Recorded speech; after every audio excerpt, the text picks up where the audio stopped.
Yeah. Can you get those TPMS things for like, let's say an older bike that doesn't have a computer system? Like, is Matter of there? fact, you can. They Yeah. sell them online. They twist on instead of the valve stem caps, Uh-huh. and you can Bluetooth it right to your phone. You can get them in sets of two, three, and four. Wow. So I'm gonna recommend everybody go grab some of those because I have a feeling that nobody checks their tire pressures enough, and then hopefully that's gonna help them out. My biggest silent laugh I get is they come in for their first service, 500 miles. Mm-hmm. They may not ride every time. That's fine. They come in, I say, your tires were low, but I only put 500 miles on them. But sir, you've had it for a month and a half. Yeah. And he's like, but it's OEM. I was like, yes. That was And that was probably me. That was probably me. you can lose up to 5 psi in 2 weeks out here in Arizona. 5 psi in 2 weeks. So you definitely want to check your tires at least bi-weekly or Yes, twice a week. at Yeah, least, once every 2 weeks. There you go. or at least before every ride. Granted, letting it sit there and letting it drop down and tire pressure creating flat spots um, is Yeah. not good for your tire. But yeah, every 2 weeks, whether you're riding or not. The other thing is battery maintenance. Okay. This state does not do well with the batteries. I'll say I changed out my Harley batteries like once a year. It sucked. Exactly. Yeah. It did. And it's nothing against what you did. You can still hook it up to a battery tender. Yeah, yeah, I did too. That was crazy. Heat kills batteries. Mm. As far as hooking up a battery tender, inexpensive battery float chargers are Mm-hmm. not good for them. What they'll do is they constantly send a low voltage charge into the battery. Okay.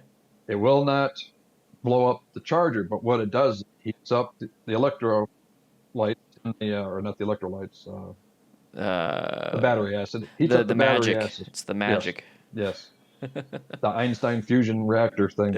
Um, it heats that up and it actually boils the components out of it and Oh. overheats the battery and it vents. And then the water level or liquid level drops. And now you don't have the reaction on all the plates and you have what they call dead cells or weak cells. Mm. Um, get a good battery charger. And the new ones actually will charge up the battery, even if you ride. I have three bikes, like you said. I will alternate it week to week between the ones. So it goes in and charges the battery up. A couple hours later, it'll send a signal, and if it gets a full charge back, it shuts down, even though the light's still green. It's not adding more voltage. So yeah, I was gonna say because my bike came with the hookup, the little battery tender hookup. So like, Yeah, battery tender pigtail. what would you recommend for then one of those? Because like I probably have a cheap one to be honest. It's not Um, good.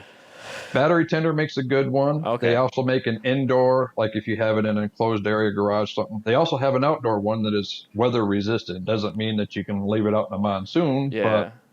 Okay. Well, I any got a moisture, battery. dust, or Yeah. I yeah. got one of those then. Cool. I actually have an IQ Genius. Um, it works over four different types of batteries, including lithium ions Oh. and lithium polymers, lipos. I also have a cool function. You can do it 3 times in the life of a battery, do a repair, provided you have fluid in it, of course. The problem with sealed batteries now is you don't know how much fluid's in there. Mm. Um, but what happens is a sulfate gets built up on the plates and the liquid can't get to it and create the electric reaction. And what this does is drains the battery. Instead of just sending one current charge, it sends in pulses and knocks that sulfate off so that you have a surface again to create the electrical charge. Dude, you like know way too much. Like I'm trying to follow, and I kind of can because of Right. just my own experiences. But man, this is a lot of information for like somebody trying to get into it.